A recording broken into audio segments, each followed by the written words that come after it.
Okay, good. So we're here. Welcome. Yeah, fine. And Yeah. nobody else will get to see you, but I'm glad that I get to see you. Well, I'm glad I got to see you're right. Your teacher is Ananta Garg, isn't it? That's right, yeah. Right. Yeah, there's like a massive link because I've been kind of passing him for years because I went to Bosnia a couple of years ago. Mm-hmm.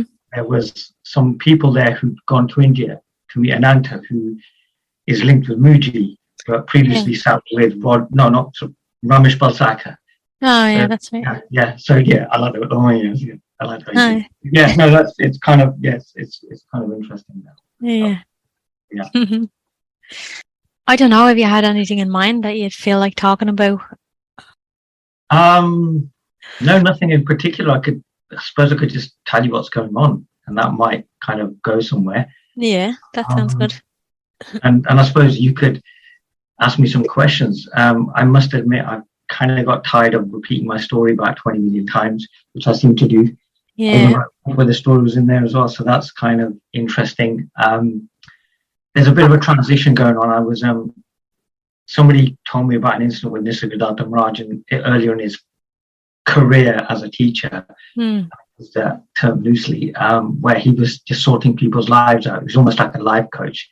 And I think he turned up and said, "You're not meant to be doing this." So a similar kind of thing is happening here, where there's a group that's around me just being shed away. It's being taken away, and there's newer, more practical people turning up, but with people wanting to actually talk about realization. So although I'm seen as the guy that you talk to who's got the Sufi background and talks about self-realization, I've had very little, if any, opportunity over the last 4 or 5 years to actually talk about what I want to talk about. So it's like my last interview was about, I think it was April. I did an interview with a YouTube channel called Soul Jones. And at that time, I was completely silent, like completely silent. I was just like, I'm just really silent, I've nothing to say. But somehow we managed to stretch the silence out for about an hour and a bit. Funny enough, I had a lot to say in that hour. And now there's someone just forming words and speech and things like that and ideas. And I'm finding that in my conversations, regardless of somebody might turn up and say, well, you know, my cat's fallen over or my relationship is dying. I'm somehow kind of moving it into this whole realm of realization. So you've caught me at the right time, I suppose, because I think that's the only conversation. I almost want to say that the answer to everything is realization. Through Ramana Maharishi's quote, the greatest gift you can give to the world is your own self-realization. So that's what I've got really to say, to talk about this thing called realization. And then, and I'm enjoying playing with it. I'm enjoying this, I don't know, the way it's kind of coming together, how certain words don't seem to come into play, but then certain words do, and then the utter futility of it all, and the fact that there's not anybody really here doing this idea of the personal self, when this character calls the Hare Khan, and but there's just such a freedom in it, and there's just such a freedom in not knowing, which, if we can totally surrender to that, almost gives us a slight knowing, or gives us some knowing. So I'm just loving the whole paradoxical nature of it. And I know, as I've said that I could say it so much more clearly, but which this is the challenge, isn't it? yeah, that's the fun part of it, really. So what is realization to you?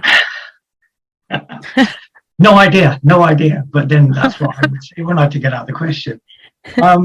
No idea. It's something I'm discovering every single day. That when, the story states that this guy stopped and, he stopped looking. And I think that's when it really started. Because I think we think, okay, when this thing called enlightenment or realization hits, that's it. We're found to all knowledge and everything's going to be absolutely perfect. I think I've started my journey now and I'm so enjoying it. But I also realize that it's completely now as well. So I'm pretty happy and comfortable to live in those paradoxes.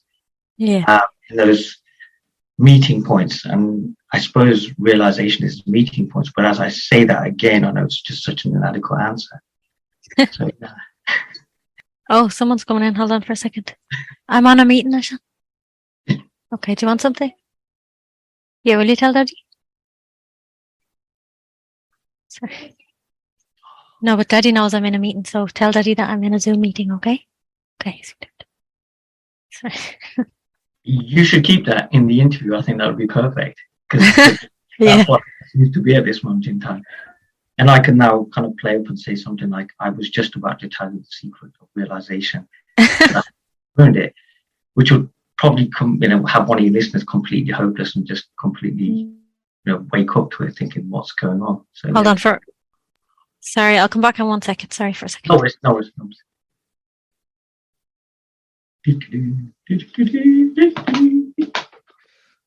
Oh yeah, this is life. Realization doesn't stop like flowing, isn't it? I'm loving this. The best interview I've ever done. Yeah. Yeah. More uncut, Yeah. So yeah, we'll grow up one day. I'll actually come to a proper interview. Yeah. I quite like to explore that kind of theme, because I think that idea is out there, that there's this thing called self-realization. And if I get it, if I get this thing called self-realization, then that'll be the end of my troubles or my problems, or the end of, I don't know. Biggest like, misnomer ever. If anything, that the troubles double on you and triple on you, and stripping down. I heard about this thing called realization, and it was going to change my life. And I was going to be blissed out, as I say to people. I was going to have the model girlfriend and the 6-pack, and you name it. I was quite superficial, so my bar was pretty low, really. A Kardashian would be fine. And that was it. That was going to be great. And then this thing happened. I'll just say I stopped. That was it. Seeking finished. I got discovered a couple of months later. I did some interviews, was on my way to fame and fortune. I was going to be sitting there with Deepak Chopra or Eckhart Tolle me. We're going to be on speed dial. But it just didn't, I don't know, it just stopped. And then 2014, 15, I came back. And, what I found is ever since that stopping, whatever that is, because there could be an entire podcast just even on that. It's not that your troubles go away. If anything, there isn't that filter there anymore. If anything, you're really real. You're really feeling. And what you find is you're in this constant communication with the divine, even though you're not separate from the divine. But I'll use dualistic terms because I've got to the point where I'm really not bothered. I don't really care if I don't sound, not dual enough or whatever. I kind of know what to say. So, and that's nice as well, because, you start off wanting to sound right. It's all got to be this. What do you mean it's just this? It's just this. But I think as you go forward, there's so much more humanity into it. And I find that, the moments of joy are really joyous, and the moments of hell are really hellish. And I wouldn't have it any other way. I'm going through some interesting situations at the moment. And I literally turned around to my friend and said, I couldn't imagine me living any other way, because I couldn't imagine being asleep, and because so many people are, and this is not to kind of put some sort of a hierarchy in place or to say, we're so much better than them, but so many people are so blissfully unaware, and they're just automatically living their lives and have no idea. And there's just this love that you just want to grab that person and hug them and say, look, please, this ain't who you are. I want to take this away. And it's thankless. It's completely thankless. And you're vilified sometimes. Some of the most amazing teachers I've come across, you read their stories, are hated, vilified, just for wanting to tell someone that this is not who you are. So it's an amazing way to live, but at times it can be really, really tough. But that we don't talk about that, though. We want to make sure that when we're speaking, we are using the correct non-dual terminology, or that non-duality is the only possible way to ever see this. And that there was only ever certain teachers in a certain country that ever woke up with a certain ethnicity. And it's about demystifying that, I tend to say, look, I'm a brown guy talking about self-realization. I'm a cliche in the truest sense of the word. There's nothing original about me. I also see where that can be used to actually help people realize who they are. But I can also see how this is a constraint on me as well. Oh, well, of course you'd wake up. You're from the Indian subcontinent. You guys get up to a diet of, whirling bhajans, and Sri Ramana Maharishi is your uncle, and let's be honest, he is. How much of you are thinking, is this true? And so you're constantly in that place of no place, and you sound no doubt like a crazy to your normal friends, because I remember when I first came across this, I was just telling everybody it was just this. There's nothing happening. Like I could do an entire day telling people there's nothing happening. There's just nothing happening. There's just this. And they're like, well, what's this? It's just this. And I can imagine how horrible I would have sounded to these people. And now, as you go through life, you realize, well, no, there's this real fullness there. There's this real, there's some real color in this, and there's some real living in this as well. I talked to a guest on, I was like, look, I'm making mistakes. I'm messing things up, and I'm so happy. Like I'm actually living now. Because once upon a time, I was into that whole culture of perfectionism. We've got to get this right. It's like, I went on your podcast and I'm looking at some of your guests and thinking, whoa, this is interesting. And, there was that slight, oh my God, so, she's had some really good guests and stuff. And now, she's got me. And I was like, well, yeah, okay. You don't love me, you're going to hate me. I don't know. But I see that although it appears random, sometimes it just allows you to see certain things. So this is kind of moving almost in alignment, I use that word, with what's going on. Like I'm moving away from being the life coach who has a spiritual thing within me, never a life coach, to now saying to people, look, I'm so sorry, but I really don't want to know about the cat. With the greatest of respect, I'm here to talk to you about realization. Could you ask me a question on that? Yeah. Be like, well, no, I actually came here for my cat. So that's great. It's just, there's a lot of clutter being taken away. But I'm also enjoying the fact that I'm kind of moving over to something. I'm going over to what I really love, to what was my first love. And that feels really lovely. So there's this real gratitude and love that's happening as well, even though on the surface life looks like a complete, nightmare. It's like I just somehow knew that my Christmas was going to be cancelled this year. And that's what seems to be happening. I'm literally, people are appearing, I'm talking away, and sometimes I'll say something right, sometimes I won't, and I've absolutely no idea. Like I can't stress that enough, that I don't have a clue.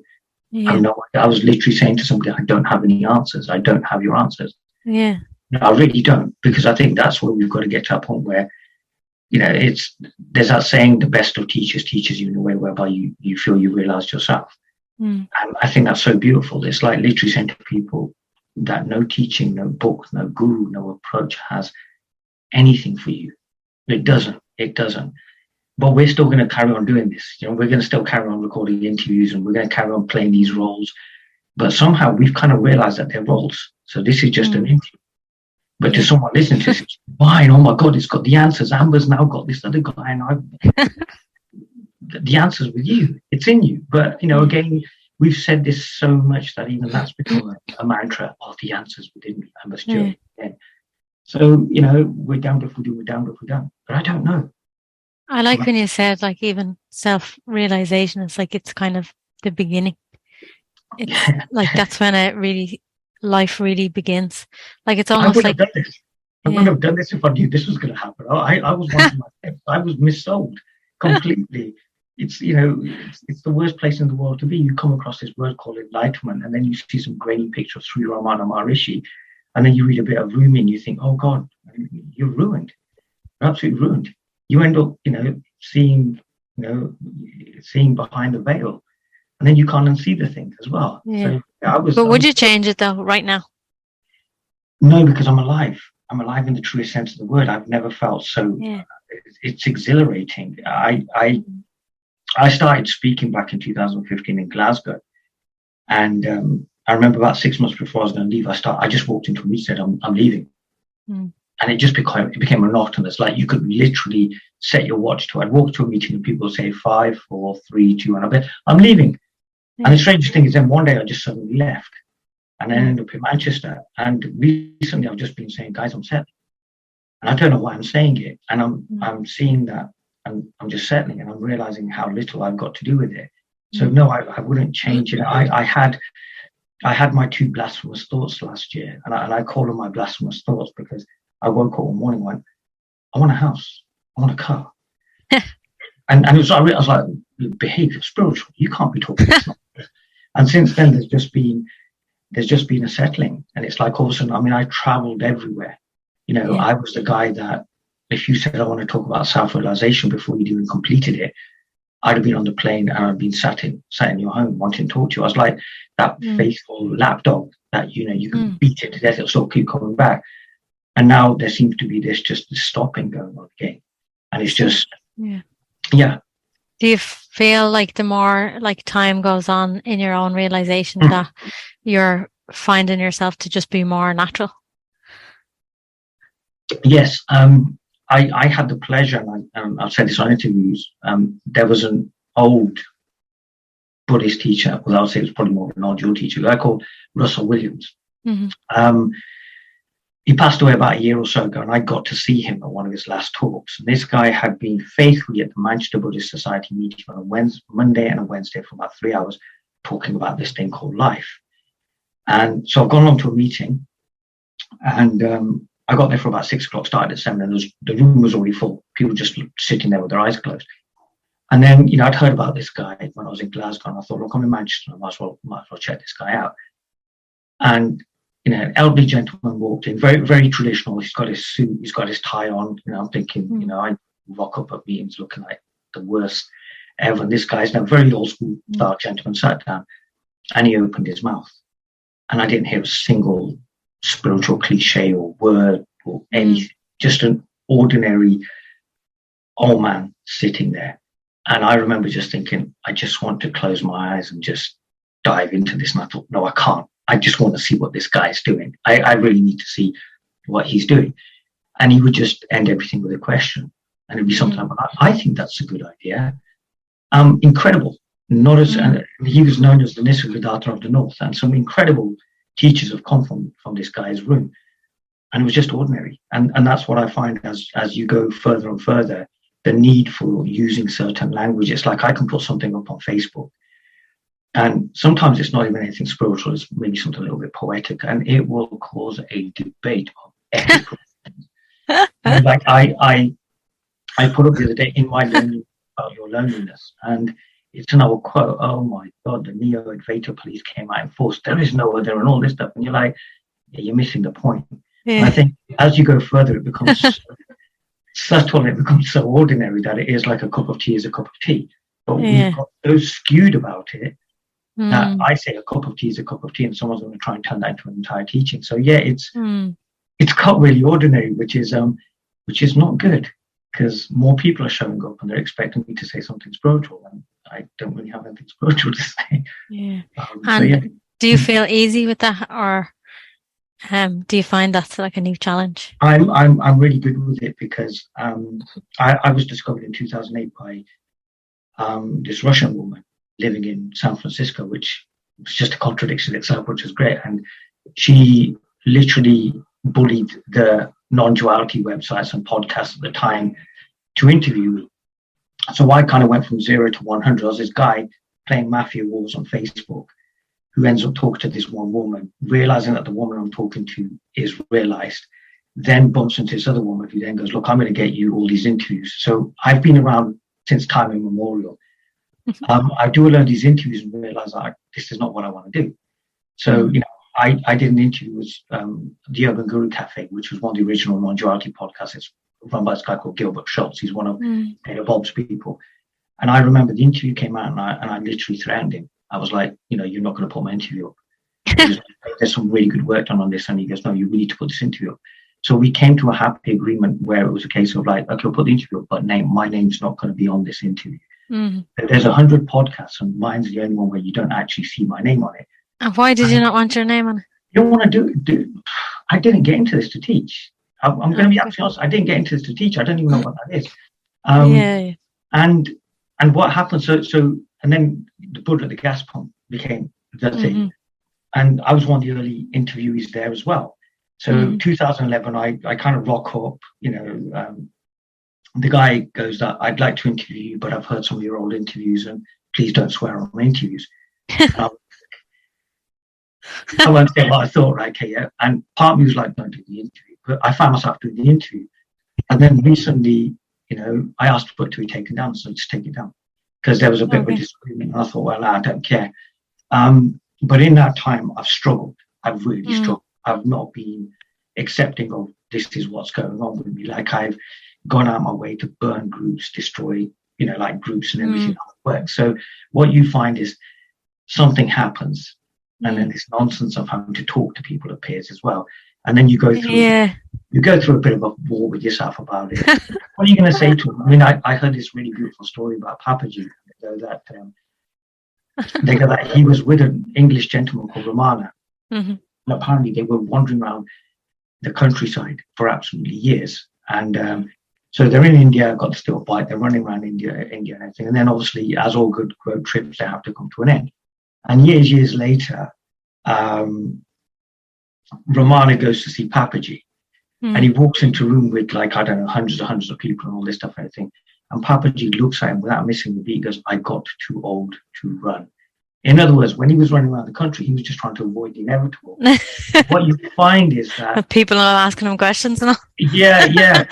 What you find is life is like that Dagestani wrestler that's going to put you in a position and choke you out anyway. And you're not going to realize what happened to you. You see, I'm kind of into the UFC. And that's what's happened. And now I'm finding myself more accepting of it. But what I've found is that acceptance of it, I'm now going, I'm sorry, I don't want to be your life coach. And I want to talk about this. So there's an acceptance and there's a gratitude that I've got to this point. And I'll use the term excitement, although that's not it, of watching this communication starting to form. So I don't know what I'll be like. I don't know how I'll communicate. I could wake up tomorrow morning and be completely non-dual. Yeah. And that's what kind of happens, I suppose, when you're like in self-realization. You're realizing that you're not all the ideas that you thought you were. So then I find like what you're expressing really is just a good example of what really happens is that then we just get to see how this character is. Like we actually don't know. And because you're alive, you're not holding on to an idea that you made up at one point of time. And because you're alive, it's kind of changing and growing the whole time. So even your expression is changing the whole time. Because I think even in self-realization, you can, let's say if somebody realized themselves, 10 years ago, you can then, it's just like the habit when we're in a human body, you can kind of pick up spiritual ideas again, anytime. So you can pick up ideas, like, oh, I'm a teacher now. I share like this. I do this, So I think we have to be very kind of, that same fire that gets us to seek. I think that fire just consumes us more and more and more. Yes. But I think that fire is maybe life. Yeah. We just said it. Something stopped, never started again. But I don't know. And what I love is life periodically, because I feel there is really only one teacher, and that's life. And it doesn't matter how good we are, life is going to always blindside us. And I think life will periodically strip away any semblance of that. Yeah. And then 2014 and 15, I'm waking up for another day, and I've got this great job in this IT company. Got my company laptop, company cars coming soon. This is the height of that superficiality I always wanted. And I'm lying in bed on a Monday morning and I can't do anything. I'm frozen with fear. But I'm the guy who's woken up. So what the hell am I doing lying there in bed, frozen? And then my friend walks in and I love telling this story. He says the words that led me here, which was like, do you want a cup of tea? If he'd said anything else, I'd have just died. I was like, I don't know what was going on. Like I was completely out of control. Yeah. And then I sat in an empty room and nobody showed up. Yeah, it somehow made sense to go to a place that I couldn't afford to pay for, sit there for 20 minutes, warm myself up at the fire, have my £3 meal deal from Sainsbury's, and then go home. It became a habit, and I don't know why it happened. Like, if I really think about it, it was almost like something was just taking me there and back. But I couldn't identify. It was so immediate. I couldn't even say that, because that would be a complication. It would sound spiritual. Oh, some force took me there. And it becomes But that's what it's like, though. I know it sounds a bit cliche and all, but like, and like, because you can't really put life into words and how life moves. Like, no words make sense, really. Yeah, that's the problem. We're recording an interview that really isn't adequate, but we could be just going blah, blah, blah, blah. Well, yes, we could have done that, but there's such freedom in that, because as you go further and it becomes more ordinary. So now you can't fall back on words. You can't talk about the true self and the consciousness, or I don't know, if I want to get really ethnic about it, or I don't know, whatever. All of a sudden they failed. So you're just sitting there like some 96-year-old sitting there in rooms, just knowing that he's got to go sit in that room Monday and Wednesday, and he gets a nice cup of tea and some biscuits and stuff and everything, and people listen to this guy. Yeah. And you sometimes you're sitting there thinking, why am I doing this? But then you realize you have no choice as well. So you try to put some things. I was once asked to do a talk on mindfulness, which was hilarious. So I literally walked into this company, opened my mouth, and just changed the words to mindfulness. Did the same thing I normally do, and I was threatened. Don't ask the question, "What do you want?" And I just went, so what are we looking to achieve here today? Yeah. It just doesn't matter. And the funny thing is, when life decides it wants to take you and put you in front of somebody and talk to them, it's like it's funny when we first connected. Like, I've gone through a podcast and I went, oh no, this one's kind of introduced, like, she's talking to some really interesting people. And I've managed to kind of escape with my positivity, self-helpy kind of quotes and doing the life coachy thing, but really I'm a spiritual guy. And then also there's like, somebody asked me this beautiful question. She literally stopped me dead at her talk, going, could you tell me the difference between compassion and attachment? And I was like, wow, a question. I was so happy. And I literally was just there for a couple of seconds, completely blank, really enjoying the question. And then I was like, I've no idea how I'm going to answer this. And then just my mouth opened and somebody heard it and they were like, wow, what a great answer. Yeah. And that's when I discovered this was my actual love. I don't want to talk to you about your mindset or how you can make more money or how your relationships will improve. I want to talk to you about the thing that really matters. And I don't have any words for it. I wanted to say love then, but it's not love. So I love the fact that I'm lost at the moment, and that life is just literally taking me in this. I mean, this is so beautiful that we're talking. You're part of that world, and I'm now like, okay, I'm coming to this world. Even though this happened years ago, 2008, it's been 14 years or so, and it's now life is saying, okay, I will now slowly but surely bring you out. And you will say things and people will agree and disagree. And whereas before you were, oh my God, what are people saying? And I've got to disappear. You're like, oh, that's absolutely fine. It's almost like you just get stood up. There you go. Yeah. It's great. Like, people will always, people can look upon you or look upon anyone, and everyone's going to have ideas. Yes. But the whole point is the words, ideally, that come out of spiritual teachers are about getting rid of ideas. Yeah, hopefully. Ideally. Maybe not though, because in spirituality we're forming new ideas the whole time. Yes. And I think as long as no matter what role you're in, so you might be in the role of a teacher, or you might be in the role of a student, or you might be in both roles, or no roles, or all roles, whatever. But like, I think what's so important is that we just kind of you stay true in your own heart or something. And then it doesn't really matter like what comes out. I like that. I like what you said earlier. You said something, I don't know exactly what way you put it, but you said like, I don't care how it sounds, if it sounds like spiritual or non-dual or like how it sounds. And I love that. It's very I love those moments. I like when that. You say something. I was with a friend yesterday and she said something. She was telling me about her daughter. And I said, just drown her. Yeah. She said, drown her. I remember once about a year ago, I was doing this meeting and someone was talking about their kids. I said, look, do you beat your kids? And he looked at me, I was like, you should give them a kicking occasionally. Oh no. That was completely wrong. You don't say that. And it led to the most amazing meeting between us. Because somehow And I think we're so conditioned that, and it's something that I see happens in the spiritual community. If we take on a label of non-dual, or I'm an Advaitin, or I'm a Buddhist, or I'm a Sufi, we then have to play that role. And I think realization doesn't allow you to play a role. It destroys every role that you could possibly. So there's a role here. Like, I love what you just said about you can be a teacher and student simultaneously. And that's what it is. It's like, I learn as much as I'm teaching, and I again use that term really loosely, but I also know that I can use the term teacher because it has a certain energy to it. It has a certain understanding to it, and you can use it to get people to listen to you. But then you realize that you can't teach anybody because it's, I've got, I think, 2 90-year-olds now coming to meetings, and it would be arrogance of me to assume I could teach them anything about life that they haven't gone through. Yeah. So and then, so it's like, what do we actually do? And it's like, okay, we open up a space. Well, we don't really even do that because we'll hire a meeting room.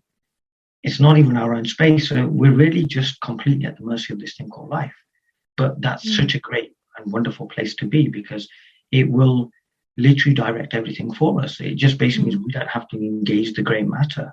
I've achieved more, in my life in the last 6-7 years of just getting up in the morning and following my day than I did when I was trying to go up the career ladder, and I really wanted that and this, and I kind of realized how futile that was. That we're all sold this idea of success. It's got to be like this, it's got to be like this, and yet we can have we can have truly abundant and amazing lives by just following who we truly are. But there's that whole conditioning around that. I mean, I think J. Krishnamurti did something really amazing when he talked about conditioning and really tried to go into the subject. And what I also like is that, as a speaker, teacher, or whatever, life will even give you the subjects that you need to speak about. So I can kind of see what's forming for me. I really wanted, I remember going to my first ever non-duality meeting. It was Middle England, does non-duality, does spirituality. And I couldn't believe it's like I'd walked into another world. Because my idea of spirituality had been going to the mosque or going to some Sufi sheikhs gathering and everybody does zikr, and it was incredible. And when I saw Middle England as spirituality, and guess what? You get a cup of tea and a custard cream as well. And you hear words like, it's just this and nothing's happening. It's like, wow, this is completely at loggerheads with what I thought. And yet what I found is the thing I ran away from is what I'm running into now. And it's like I'm watching my legs take place, but there's been a whole drama about that. But now there's just this acceptance, and it's literally, I just want to talk, but not from this personal place, which is crazy. I wanted to say something to you about, so that's the second time you said that, that way of expressing that it's just this and nothing's happening. There's nothing wrong with it. Of course, I've heard that, and I think it's nice, and there's nothing wrong with it. It's true, but then it's also can be very unhelpful. I feel like for people who are suffering, So the exploration that I want to bring to you is something like, I don't know, the word is here, like love, and I think like everyone who shares, they discover something inside them that's beyond a separate individual. And that's a greater thing that I like to call love. So then how can it, there is no one way that love is, but if people are coming to a teacher or something, people are coming and they're looking to not suffer. If we are who we are, then we should be able to adapt. That one size doesn't fit all. Yeah, so exactly. I'll give you several examples. I went to the Isle of Man to do a talk, and I was so arguing that it was going to be a talk about traditional Sufism. I spent 2 hours telling jokes. Yeah. Walked into the room, took one little room, and just told jokes. Yeah. And I had somebody contact me and say that was one of the most profound talks, I've been to. And midway through the talk, police turned up because there was all these cars outside. And I just literally went, who the F called the feds, which is slang for police, to my talk. Yeah. At the same time, I remember sitting with this Sufi sheikh many, many years ago. And I was going through my it's just this phase. So you can see where this is going. I walked in to see this guy, needed his help, completely and utterly said, I don't believe in teachers. there's nothing happening. It's just this, blah, blah, blah, blah, blah, blah, blah, blah, blah, and just went for it. Now, obviously, he'd been doing this a little bit longer. And he turned around and goes, well, I suppose, and it was almost like it was such an offhand comment, but it just got me. I suppose that's just another way of seeing the same thing. And I think sometimes when we take one approach, it's another separation, it's another bondage that we put ourselves in. Yeah, exactly. Non-duality isn't the only thing. And you're right. I mean, for some people, it's just this, and being so direct is absolutely perfect. But, over the years, I found people that, and this was something I saw with when I went to see Russell Williams as well, that sometimes he would work with people very slowly but surely. Sometimes people turn up and say, it's just this. And they've been screaming, it's just this for 20 years. Well, it's very evident that there's a process and a journey going on. And then sometimes people turn up and they say, well, I've been with my sheikh for 20 years and all this stuff. And to stop them, you just go, it's just now. It's just this. And we have to be almost, I'll use the word attune, although it's wrong, with that person that we're speaking with. But that attunement, like I said, I'll use the word, but it's not really adequate for what I want to convey. It is literally like talking to yourself, because you are meeting the other as you truly are. And if there is this death of separation in you, you should realize you're literally talking to yourself, and you should be so, an abuse victim walks in through the door and I just scream, it's just this, at him or her. I psychologically probably damaged them to hell. And that's something I found that, sometimes we'll use these statements to spiritually bypass, or sometimes we'll use them not to address the underlying issues. I find that most people walking into my room that want to talk about self-realization don't actually want to talk about self-realization, but they've heard it as a catch-all. And when you get to the heart of the matter, it can be as simple as there's a relationship issue there, there's a money issue there. It can be that. But I now realize that I'm being moved away from that, because all of a sudden there's kind of more people. And I think that's when approaches like it's just this work perfectly, because you've got to be aware of everybody. So there's nothing wrong with the general statements, but I think the general statements were really just made for when things got bigger. But then when we go into the specifics, I've had the pleasure of talking personally with a lot of these really popular non-duality teachers. And on an individual level, there isn't those statements being thrown at you. However, if you hear these things, you then think that that's the only way to be. So most people are trying to fit their experience into an expansive statement that they've heard. You've got someone like, I don't know, Muji sitting in a room with 3,000 people. He doesn't have the luxury to go specific. There are 3,000 people that as he's speaking, he's affecting. And consciousness or life or whatever you want to call it is going to communicate the way it needs to communicate. Like I'm now finding that my communication is being changed, and it's not something I'm trying to do. It's occurring naturally. But it's occurring naturally as more people are becoming aware of me. But I'm starting to find I'm being more general as a way to accommodate what's happening in the room. Again, something naturally. However, on a one-to-one basis, it's totally okay to talk about individuality, separation, refer to others with their name. But I think when we go into those absolutes, we're completely, sometimes I'll put up something and somebody will comment on it. And I just feel like saying, can I reread that again? I could put up something stupid tomorrow, like I'm having a great day. And I can pretty much guarantee somebody, well, who is it that's having a great day? Where is a great day? And there is no time. And I think because you've said at some other point in time, there's no me. So who are you to have a great day? But now you don't realize that communication can change. And sometimes, like, I remember this woman used to say, you said this to me. And I said, when did I say that? Oh, 2 years ago, you said there was no me.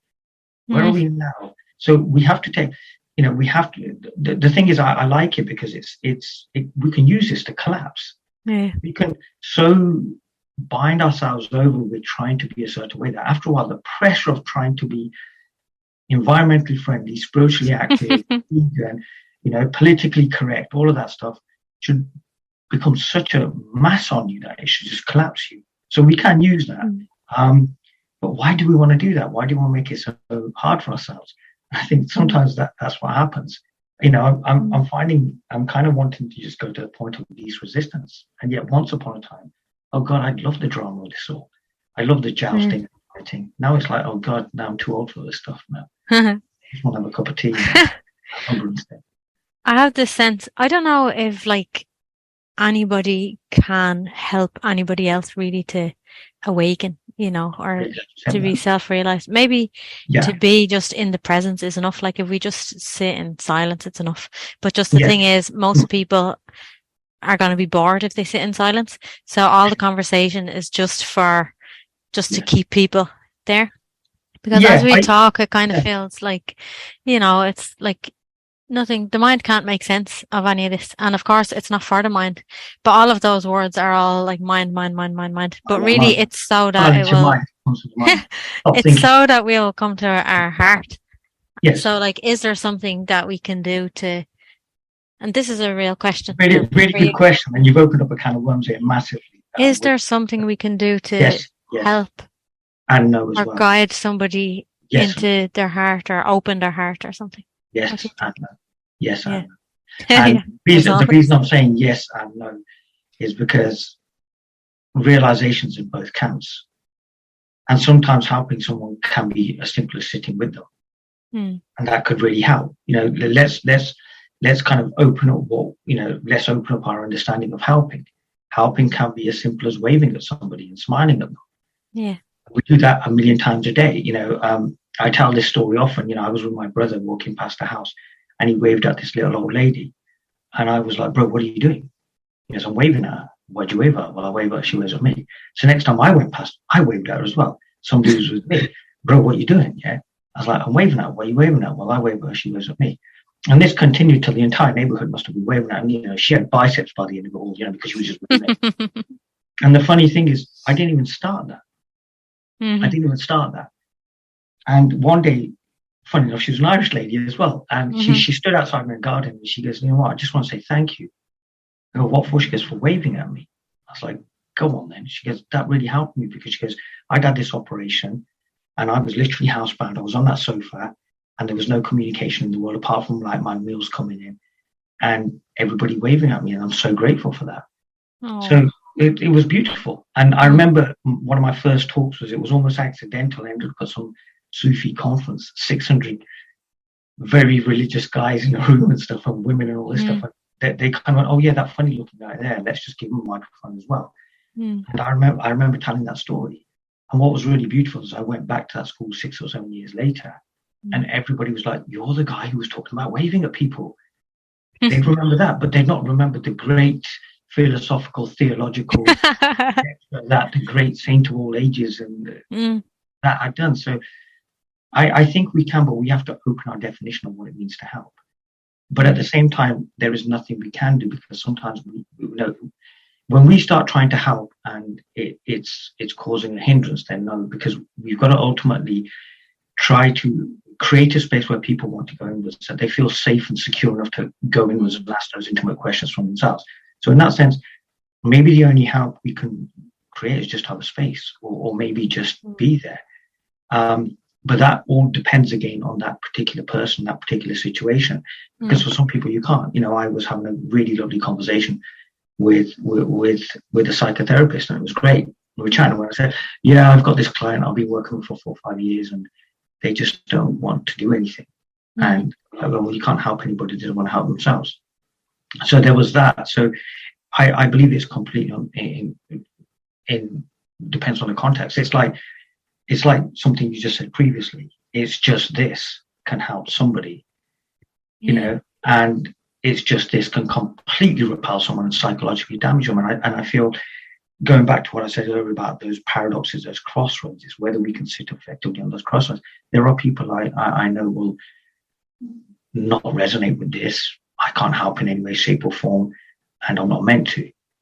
And I can say that I do something when I do all these meetings and interviews and everything, but at the same time, I also believe there's nothing I can do.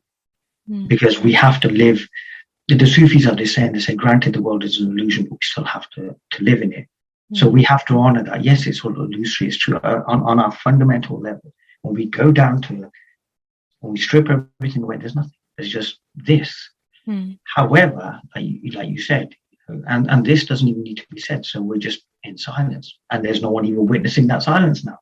So we don't even know if there's silence there, because there has to be something that sees that there's silence or witnesses it. But we're here, we're in this existence. It's an illusion, yes. So we will move our hands just like everybody else is moving their hands. So we'll pretend to helping people, and then we'll have that sensation that we really help. This podcast is helping someone, but it's not. Oh, but it is. And it is like ever decreasing circles, and it just collapses and stuff. So I think, and then it leads to this complete silence, and yet this silence speaks. And it's just that. So every like I used to kind of say, like every conversation is dying, just like whatever I've said, I've died. And I've got to say this because I was going to say it 5 minutes ago, and it's got nothing to do with this moment right now. But I used to say at talks, those who wish to learn, those who wish to learn, and those who wish to be entertained were entertained. So everybody gets something out of this. So even if you come to my talk and you thought I was a funny guy and I made you laugh, but you totally disagree with me, but I made you laugh and I helped you. If I put a smile on you, I helped you. And then there couldn't be that talk when you came in and I quoted from great religious texts and chanted and held you in your pain and everything. You didn't need anyway. I couldn't help you because ultimately you had to meet yourself. That's the problem. There is that teacher that can help you. And there is that teacher that can wake you up. And nobody wants to visit that teacher. And that's that one that lives inside you, which is you. We're all avoiding. This is all an avoidance. For the person listening, it's an avoidance. You don't need to hear this. You need to hear yourself. So there's that really lovely line in Goodwill Hunting. And he goes, you drop $100,000 on an education you could have got for $1.50 in late fines at the local library. You're doing all of this for something you could fundamentally do in an instant and for free, which is just get a bit honest and meet yourself. Call yourself out on your own drama, and meet that one teacher that the questions can't form in front of. Because the minute you say something, he's already or she has already got that answer. And that teaches you. I always kind of play up a talk sometimes and talk about this amazing teacher. I can guarantee enlightenment, and everybody's like, wow, seriously? So, guy, no, I'm not the guy. I'm not the guy. There's this teacher that can really help you. And they're like, wow. And I'll guarantee you'll wake up. And they're like, wow, everybody gets excited. It's great. They've stopped getting excited now because I've used it once too often. And then they go, that teacher is you. And the look of disappointment's massive. I even had a woman growl at me once. It was great. I'm talking to her and I said, well, I don't know what I said. And she growled at me like there was this involuntary growl. I was like, cool. Because people already know this stuff. They already know. It's just entertainment for them. They're doing this until they're ready to take out their, hey, it's me. Yeah.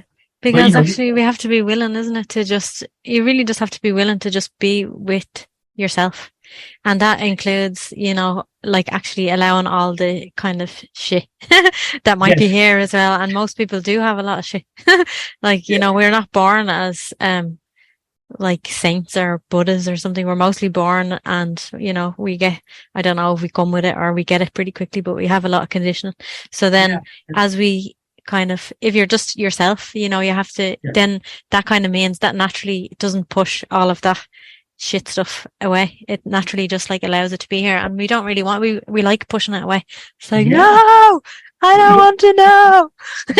Look this way, to the person listening to this, who's a regular listener of your podcast, Amber's done another interview, great, and then say, honey, stop, I'm having my spiritual time. Amber's just done this interview, I've really got this trip, I might get some nugget of wisdom out of it or something.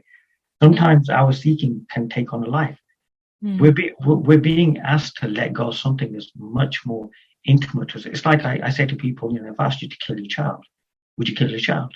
No, of course not. Don't be stupid. I'm asking you to kill yourself. Yeah. And I would say, well, okay, but say, for example, I was to take a knife now and go for you. Would you defend yourself? Yes. Well, these ideas are that intimate and that fundamental to us that we will fight.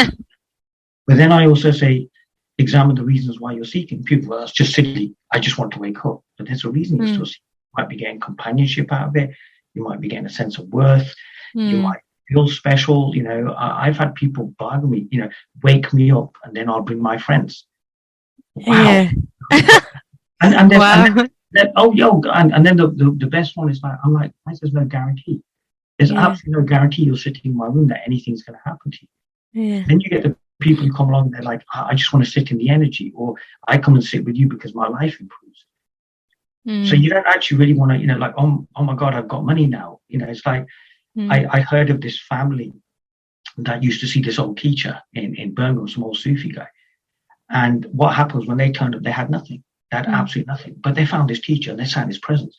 And they just started getting richer and richer and richer and richer. By the end of all, they were taking coach loads of people to Birmingham. You've got to go see this great teacher. They missed it completely. Because to them, they were like, oh, wow, a miracle has occurred. Yeah. So these places attract everything. Like they attract the entire spectrum of human emotion, human nature, human love, human, like frailty and everything. And it's just literally, it's all gathering around this center, which isn't there. It gathers around this teacher that's not there. And it plays this role out, and it provides a mirror, it cajoles and brings in. And I think it's such a beautiful thing. It's just to remind, and there is no word greater than this. And yet it's not really work. It's beautiful, because I had the pleasure of meeting so many teachers. I've had the pleasure of, now that I speak and everything, I meet others, and sometimes we just kind of get there and we just kind of sit and we talk about just ordinary things, and there's such an intimacy. It's so beautiful. It's just so beautiful what's actually happening. It's just pure love, and it's innocent. It's so innocent. We were talking about your teacher earlier on. And there's just an innocence there, and that innocence is so attractive because that's who we truly are. And I think that's why we come here, to remember something, or to be reminded of, look, this is who you truly are. And that doesn't need anything, it doesn't need words. But yes, if we need to use long words like consciousness, or or I don't know, chant in Sanskrit to keep you entertained, well, that's absolutely fine, because I always say to people, the most important person in the room is you. So ask yourself that question: who could you be? And not from an egotistical viewpoint, like, who are you? And that's really a spin on the question, who am I? Because we don't take that time. We really don't take that time. And I think that's what I'm just so enjoying now, because all of a sudden there is this thing going on about writing stuff, and there's this thing going on about, oh, let's talk about this thing. Even though we haven't got anything to talk about, we haven't got the words to talk about, let's just talk about. So it's literally all like these lovers come together and they want to just talk about their beloved, if you want to get really poetic about it. And they're like, oh, my beloved's like this and this. And it's such a beautiful conversation. And what happens is, now this thing is happening in front of people, it's happening online, it's happening. This conversation will always be continuing. This whole idea of the love and the beloved will always be going on. And the funniest thing is, both love and beloved know that they don't exist. It's just this entertainment for itself. It's just someone so in love with themselves that they've created whole existence. I was a hidden treasure, I wish to be known. It's the ultimate story, because it's a love story of one. I always say to talk sin, and it's beautiful. That's what's made this happen. I mean, we've missed so many moments and everything, and now it's like, it was funny. It was like, God, I woke up this morning and about 12 o'clock, I got really excited. I was like, I'm really looking forward to doing this. I'm really looking forward, and I no idea what we're going to talk about or anything. And there's just this huge, immense gratitude towards you and love towards you, that, you're doing this really beautiful thing. You're doing these little podcasts. I love the way it started, and then it's like, okay, we've got to do this, and okay, we're going to do this, and I'm on a call, and I'm like, this is so cool, it's so perfect, and that's we're completely at the mercy of life. And that's terrifying to a mind that wants control. But your bills aren't going to get paid, and this ain't going to happen, and that's going to happen. It's like you've bought you've bought a false bill of goods, and this idea of separation. And I realize, as you said, it gets more ordinary, but I also realize that the only thing that I can possibly rely on now is this: if it says stand up, you stand up. If it says sit down, you sit down. You don't have a choice. And there's times it doesn't even say stand up and sit down, and you stand up and sit down. Of course. Then we're in trouble there as well. So, and for some strange reason, it's doing this, and I'm just like eternally grateful, that I get to talk to people about this, whatever it is. It's great. Same here.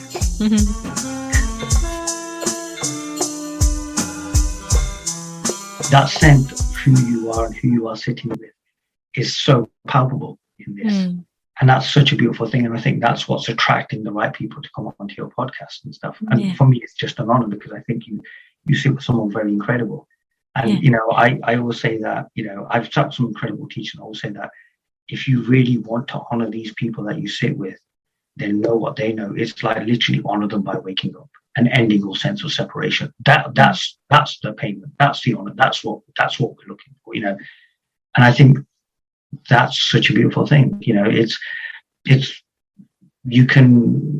story of your teacher, if I can remember rightly, was that he went to see his teacher and saw him and everything dropped away. Yeah.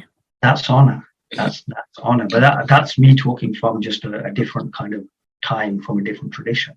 Yeah. And it is, because I think, although we don't need teachers, we need this, we don't need that and everything. Sometimes we do. I think there was a really beautiful incident where I think Jay Krishnamurti said you don't need teachers, and Ramana Maharishi answered, well, yes, if you're there, you don't. But some of us still do. And I think that goes back to sometimes it's just this, but sometimes we have to take just this, break it down into little steps and everything. And I think that's what that teacher does, because that teacher's been to the mountaintop. Yeah. And can then talk about that. So yeah, it's just so beautiful. And I can only thank you from the bottom of my heart.